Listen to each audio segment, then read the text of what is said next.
apa saja yang harus kita persiapkan setelah kita melakukan hal-hal yang saya sebutkan tadi ya. Kita sudah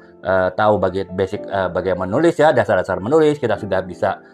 kemudian tahu bagaimana menggali ide, menggali imajinasi, kemudian bagaimana kita mengolahnya secara kreatif, bagaimana kita membuat awal tulisan yang baik, yang menarik ya di bab 1, kemudian setelah itu bagaimana kita membuat alur ceritanya sampai dengan bagian terakhir. Itu sebetulnya sih sudah cukup. Nah, makanya kali ini saya akan lengkapin ya informasi tersebut dengan bagaimana kita apa saja yang harus dilakukan oleh kita sebagai penulis pemula ya. Dengan segala yang kita sudah lakukan tadi itu, kita bisa semakin optimal lagi gitu, mengoptimalkan apa yang sudah kita lakukan yang tadi saya jelaskan, sesuatu yang selama seminggu kemarin sudah saya jelaskan live-nya, itu teman-teman bisa optimalkan sehingga outputnya adalah suatu tulisan yang menarik ya, tulisan yang kuat, tulisan yang sebuah novel yang mendorong, menarik pembaca untuk membaca dari awal sampai akhir gitu ya. Jadi kurang lebih seperti itu. Nah sekarang kurang lebih tema dari pembahasan live kita kali ini adalah bagaimana kita mengoptimalisasi kemampuan penulis novel pemula ya, yang telah memiliki kemampuan-kemampuan dasar, yang memiliki pengetahuan-pengetahuan dasar mengenai menulis novel yang setelah saya jelaskan tadi gitu ya, kurang lebih teman-teman seperti itu ya. Nah karena itu saya tidak akan bahas mengenai masalah teknik kan teman-teman ya, karena kalau masalah teknik seperti misalnya bagaimana membuat alur cerita ya, kemarin saya sudah jelaskan, itu dimulai dari pengenalan tokoh-tokohnya, kemudian pengenalan latar belakang tempat, pengenalan latar belakang peristiwa, kemudian dilanjutkan dengan awal konflik, kemudian puncak konflik, klimaks konflik, kemudian bagaimana resolusi konfliknya, bagaimana kita menyelesaikan konflik dari sebuah novel, dan akhirnya bagaimana kita melakukan penyelesaian ya, apakah itu happy ending ataupun sad ending, itu sudah saya jelaskan. Jadi teknik-teknik seperti itu termasuk juga bagaimana kita misalnya membuat pengkarakteran yang kuat, bagaimana kita membuat deskripsi latar belakang yang menarik, bagaimana kita membuat konflik yang kuat dan menarik, kemudian juga hal-hal yang terkait dengan bagaimana kita membuat struktur tulisan, kita membuat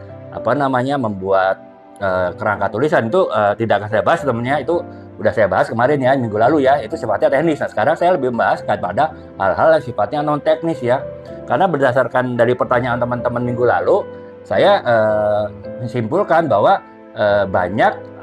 ya kalau bisa dibilang mungkin kebanyakan dari teman-teman yang menghadapi kendala menulis itu, dari komentar teman-teman, dari pertanyaan teman-teman kemarin, itu adalah lebih kepada masalah non teknis ya, masalah oke lah sebagian mungkin karena teman-teman belum paham mengenai pengetahuan teknisnya, tapi kan kemarin kita sudah jelaskan secara detail ya, dan teman-teman walaupun tidak penuh mengikuti live, tapi mungkin bisa melihat di video-video saya ya, yang kebetulan masih keberadaan teman-teman gitu. Nah tapi ya itu tadi ada masalah lain yang belum kita bahas kemarin, ataupun mungkin penyelesaiannya tuh lebih kepada dari diri teman-teman sendiri ya. Kalau kemampuan teknis kan kalau teman-teman belum punya ya, teman-teman bisa dapat dari luar ya, termasuk dari mengikuti sharing saya ini gitu, ataupun juga mungkin teman-teman browsing gitu di Google, ataupun juga bertanya kepada Om ChatGPT gitu kan. Jadi bisa mengetahui lah teknis-teknisnya. Tapi untuk yang sifatnya non teknis ini yang itu mungkin lebih berat ya bagi kita ya, karena itu terkait dengan diri kita sendiri, bagaimana kita mengoptimalkan, bagaimana kita bisa menyesuaikan dari diri kita sendiri, baik itu sifatnya psikologis, baik itu sifatnya kemampuan kemampuan yang sifatnya soft skill, kemampuan bawaan kita dari lahir istilahnya ya, kemudian juga kemampuan hard skill, kemampuan yang bisa kita pelajarin, itu bagaimana kita meningkatkan hal-hal tersebut gitu, sehingga akhirnya kita bisa mendukung segala macam pengetahuan, segala macam teknik, segala macam metode mengenai menulis yang telah kita punya itu untuk menghasilkan tulisan yang menarik ya. Jadi kurang lebih itu teman-teman yang kita bahas lebih kepada hal-hal sifatnya teknis, hal-hal sifatnya di diri kita sendiri ya. Ya memang dalam live kali ini saya akan lebih menjelaskan apa-apa saja dari diri teman-teman yang teman-teman bisa upgrade, teman-teman bisa tingkatkan untuk bisa menulis sebuah novel ya. Walaupun ya lagi-lagi itu hanya sekedar pengetahuan bagi teman-teman, sekedar wawasan bagi teman-teman. Tapi kalau teman-teman sendiri setelah tahu tidak bisa melaksanakan itu, teman-teman tidak bisa istilahnya mengupgrade diri, itu mungkin akan lebih susah ya, karena itu hanya bisa dilakukan oleh teman-teman sendiri gitu. Beda dengan mempelajari teknis yang teman-teman bisa dapat dari pihak lain. Sementara kalau untuk sifatnya non teknis di dalam diri teman-teman,